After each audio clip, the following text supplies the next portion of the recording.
Hello everyone, welcome to civil staff Himachal. आज के lecture में हम 10 एमसीक्यूज को डिस्कस करेंगे रिलेटेड टू साइंस। जो पहले 4 क्वेश्चंस हैं वो लिए गए हैं यूपीएससी प्रीलिम्स जो रीसेंट 2022 में हुआ है, जो कि जनरल साइंस में क्वेश्चंस आए हैं उनको पिकअप किया गया। सो लेट्स स्टार्ट। उसे जाने से पहले आप कुछ हमारे फ्री इनिशिएटिव्स देख सकते हैं। फॉर एग्जांपल 10:15 आपसे डेली 10 एमसीक्यूज डिस्कस किए जाते हैं।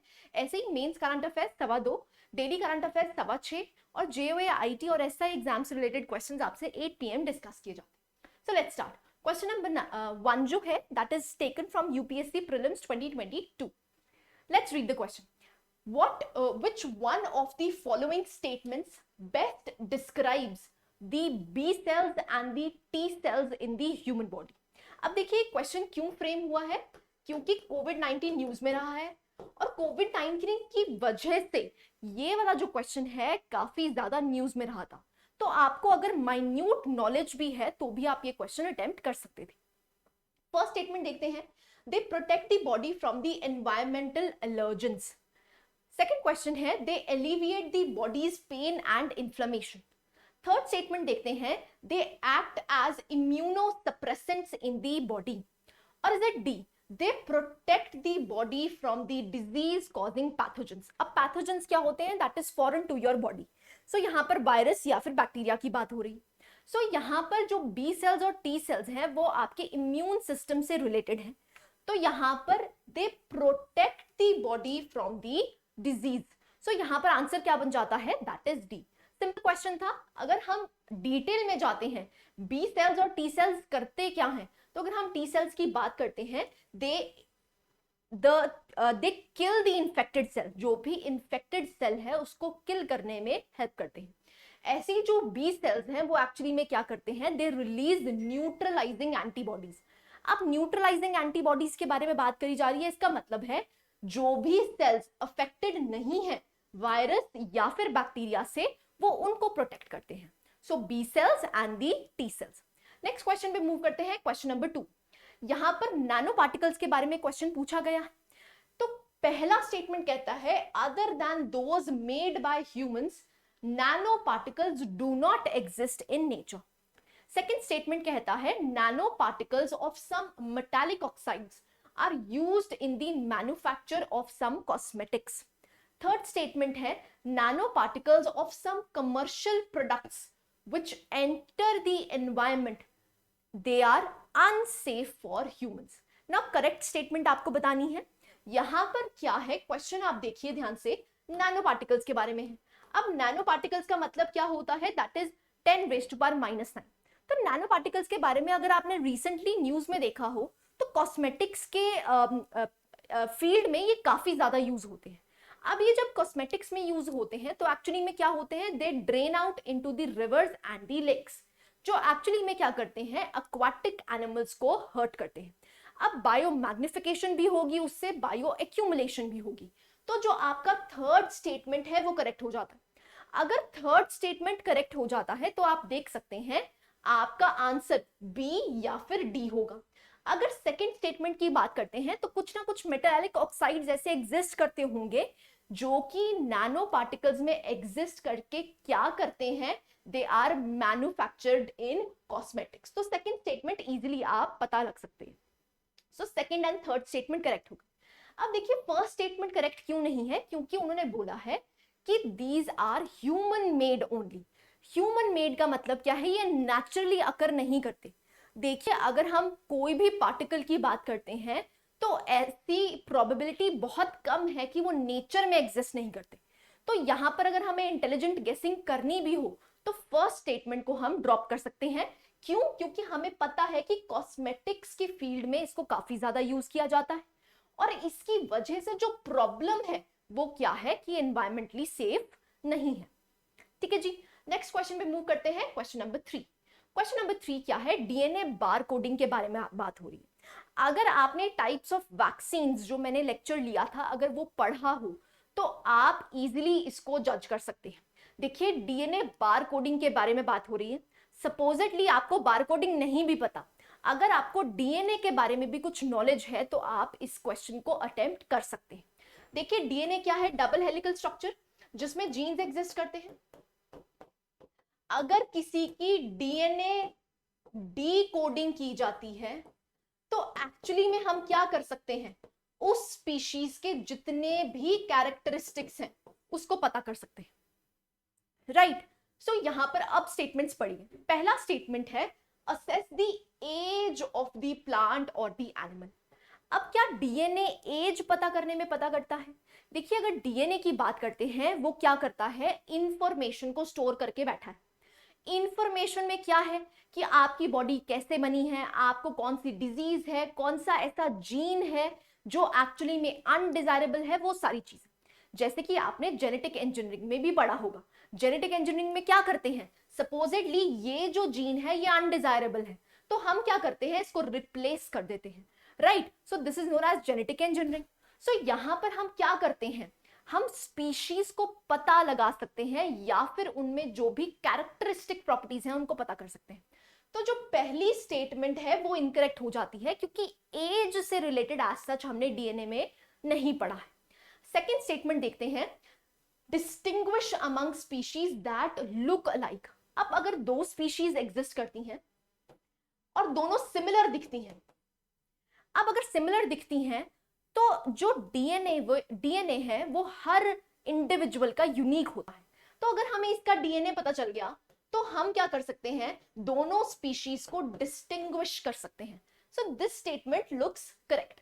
थर्ड स्टेटमेंट देखते हैं, that is identify the undesirable animal और plant material in the processed food. So अगर हम डीएनए बार कोडिंग कर देते हैं, वो इंफॉर्मेशन स्टोर करेगा, उसकी कैरेक्टरिस्टिक्स बताएगा। तो जो थर्ड स्टेटमेंट है वो भी हम करेक्ट कर सकते हैं। तो ऑप्शन आपका क्या बन जाता है, दैट इज डी। सो अगर बार कोडिंग की बात करते हैं तो हम क्या करते हैं, सबसे पहले डीएनए सीक्वेंस करते हैं, उसके बाद बार कोडिंग बना लेते हैं, जो कि एक डेटाबेस की तरह काम करता है, जो कि हेल्प क्या करेगा, आइडेंटिफिकेशन ऑफ द स्पीशीज। ठीक है जी। नेक्स्ट क्वेश्चन पे मूव करते हैं, क्वेश्चन नंबर 4। क्वेश्चन नंबर 4 बहुत ही इजी है। एसिड रेन के बारे में पूछा गया है, एनसीईआरटी से क्वेश्चन लिया गया है। एसिड रेन के बारे में हम काफी बार डिस्कस भी कर चुके हैं हमने प्रीवियस वीडियोस में। सो एसिड रेन की अगर बात करते हैं तो कौन सी ऐसी excess of which of the following is used in the acid rain. So अगर हम एसिड रेन की बात करते हैं तो आप देखते हैं नाइट्रोजन ऑक्साइड्स होते हैं और सल्फर डाइऑक्साइड होता है। क्यों? क्योंकि जब आपका नाइट्रोजन ऑक्साइड रिएक्ट करता है पानी के साथ तो वो क्या बनाता है, नाइट्रिक एसिड। ऐसे ही जब पानी के साथ सल्फर डाइऑक्साइड रिएक्ट करता है तो क्या बनाता है, सल्फ्यूरिक एसिड। सो यहां पर ऑप्शंस कौन सी करेक्ट हो जाती हैं, that is 2 and 4। So answer क्या बन जाता है आपका, that is B. Easy question. ठीक है जी। नेक्स्ट क्वेश्चन पे मूव करते हैं, क्वेश्चन नंबर 5। क्वेश्चन नंबर 5 है, which of the following is used as a lubricant in the heavy machineries. अब लुब्रिकेंट के बारे में पूछा गया है, ए है बॉक्साइट, बी है सल्फर, सी है फॉस्फोरस और इज डी ग्रेफाइट। वीडियो को पॉज कीजिए और अपना आंसर मार्क कीजिए। सो answer for this particular question is graphite. देखिए, अगर आपको ग्रेफाइट की थोड़ी भी प्रॉपर्टीज पता है तो आप क्वेश्चन कर सकते हैं। जो ग्रेफाइट है वो क्या है, सॉफ्ट एंड स्लिपरी। तो जो चीज स्लिपरी होगी उसको हम एज अ लुब्रिकेंट यूज कर सकते हैं to reduce the friction.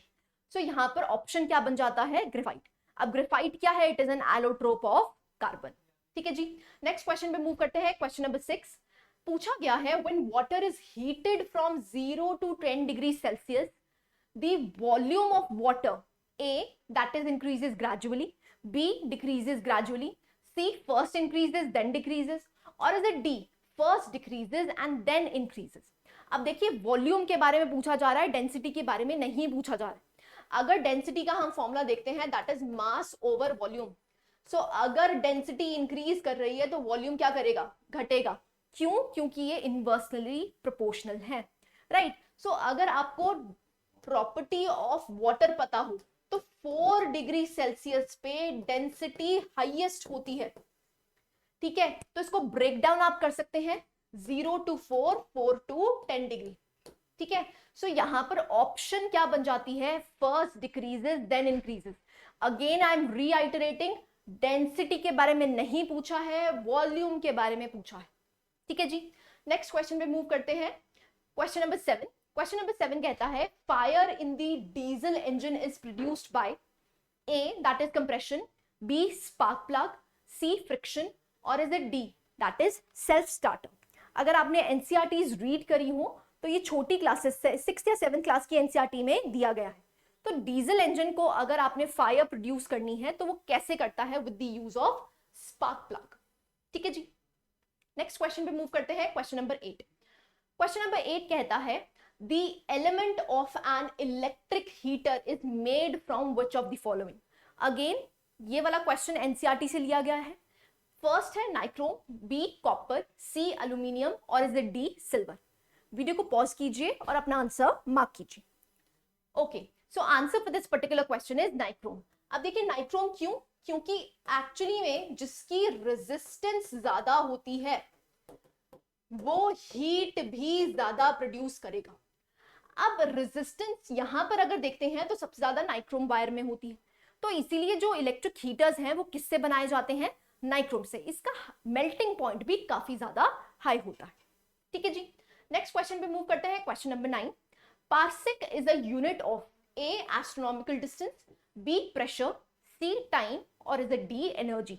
Again a question taken from your NCERT. So अगर पार्सेक की बात करते हैं तो ये किस लिए यूज होता है, एस्ट्रोनॉमिकल डिस्टेंस में यूज होता है।